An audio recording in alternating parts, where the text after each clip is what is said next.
Eu poderia citar algumas interpretações que esses indivíduos lançaram mão na Idade Média para interpretar de forma alegórica textos. Vou mencionar.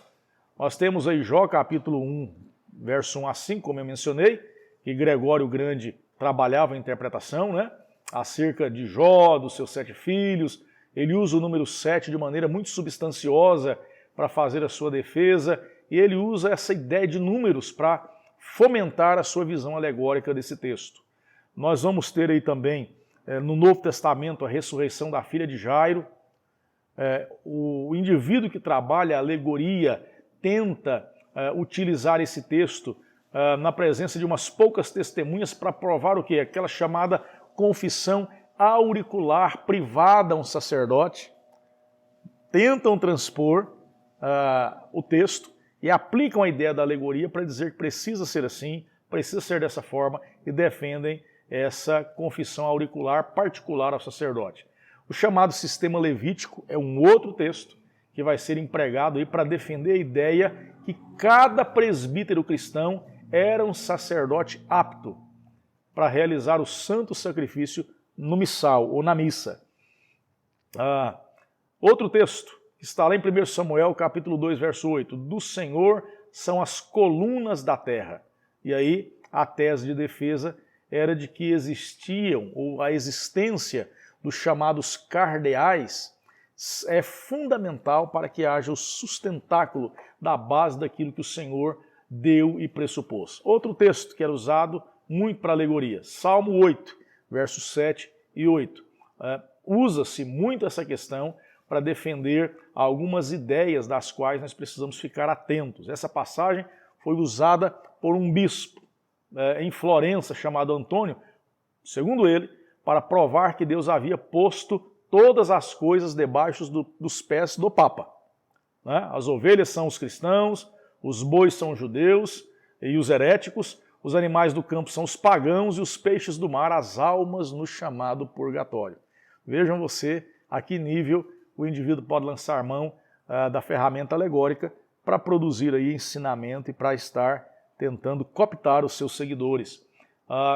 Zacarias 11, verso 7, há menção de 2 varas. Aqueles que tentam fazer defesa alegórica das suas visões ou dos seus ditames ou daquilo que quer vender para o seu público receptor, aquele que interpretava assim dizia ou diria que essas 2 varas de Zacarias 11:7 são 2 grupos particulares de indivíduos na igreja romana, quais sejam os chamados franciscanos e os dominicanos.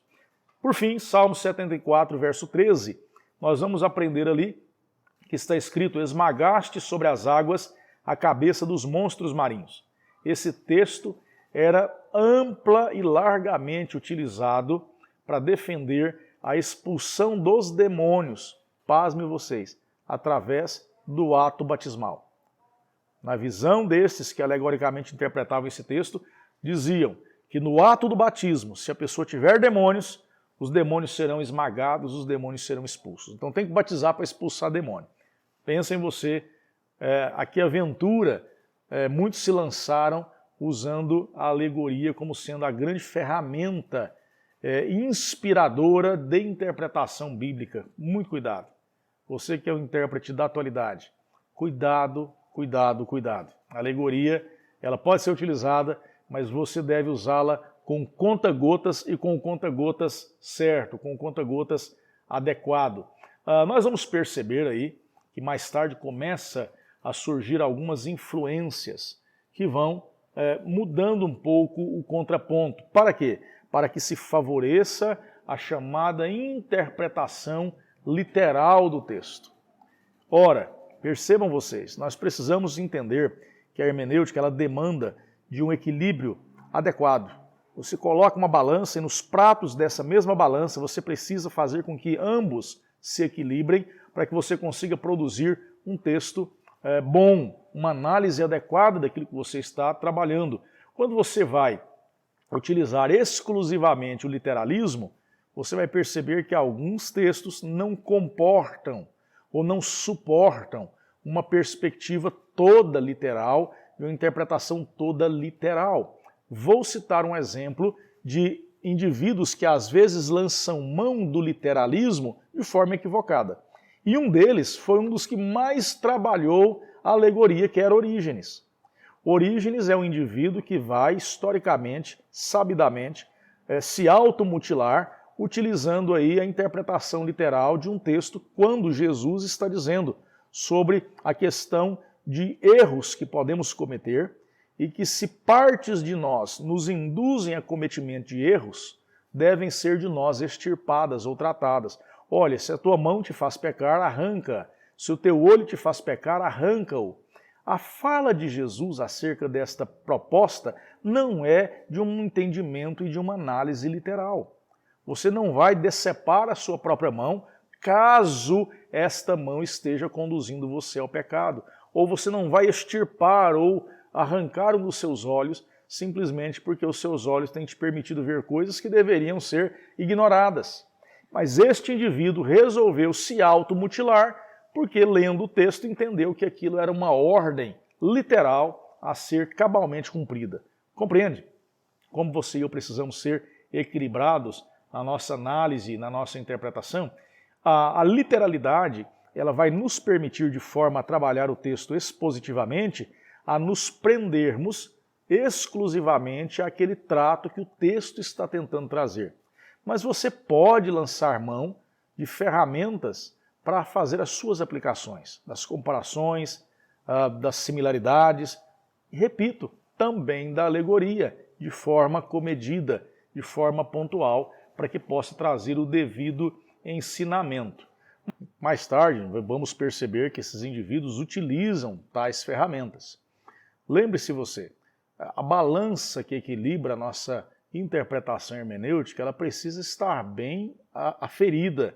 Ela não pode ter inclinações errôneas nem para um lado nem para o outro. O uso do literalismo e o uso da alegoria precisam ser convenientes à medida que o texto nos exige poder trabalhá-los. Não podemos incorrer no erro de Orígenes. Tomemos muito cuidado.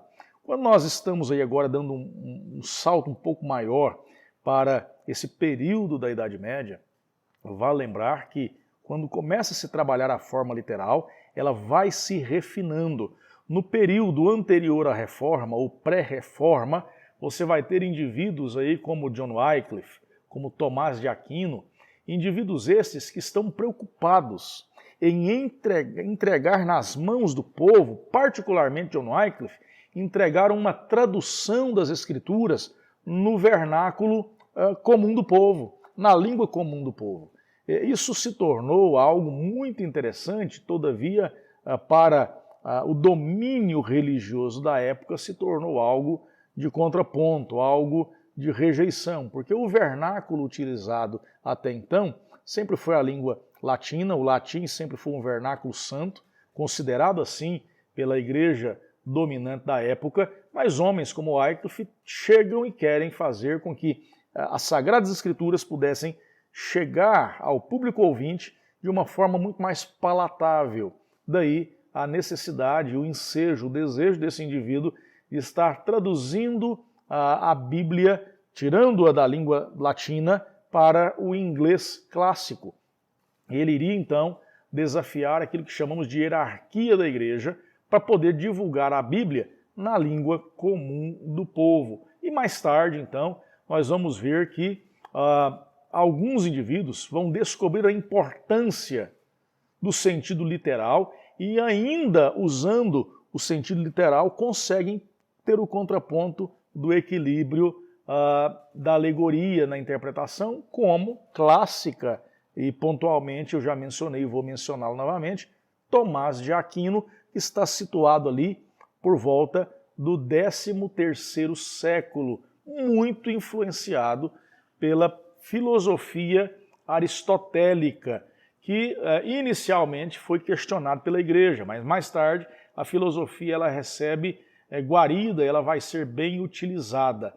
De sorte, você que está estudando juntamente comigo hermenêutica, Aquino ele estava totalmente convencido de que metáforas, alegorias, similitudes eram naturalmente partes integrantes com a intenção de expor a originalidade do texto, e aí ele vai fazer alguns ensaios analíticos, como por exemplo o discurso de Gálatas 3. Via-se também no Antigo Testamento um sentido mais profundo, que na perspectiva desse indivíduo, a ideia tipológica também apontava para a pessoa de Cristo. Apesar, né, você vai perceber que aparentemente há um retorno àquele método de Antioquia, mas Aquino permanece leal à alegoria.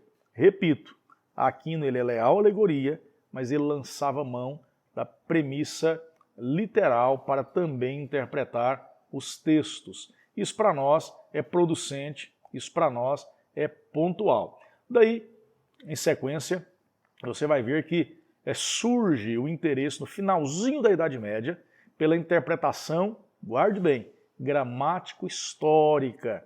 Começa-se a partir do final da Idade Média um preparo, num certo sentido aí, para aquilo que nós vamos chamar de a grande revolução hermenêutica, que foi claramente, pessoal, a chamada Reforma Protestante. A Reforma Protestante só se deu graças à perspectiva interpretativa hermenêutica dos indivíduos à sua época. E aí é o que nós tentamos e tentaremos trabalhar com você desde já. Falar um pouco sobre essa proposta, sobre essa premissa acerca da interpretação cristã no período da Reforma. Nós já saímos do período patrístico, saímos do período da Idade Média, apontamos que ambos os períodos tiveram a predominância, a força do uso da ferramenta alegórica, ainda que em dado momento de maneira pálida, num outro momento de uma maneira um pouco mais substanciosa, lançaram mão da visão literal do texto, mas via de regra, você vai ver que a alegoria ela sobrepujava a visão literal do texto. Já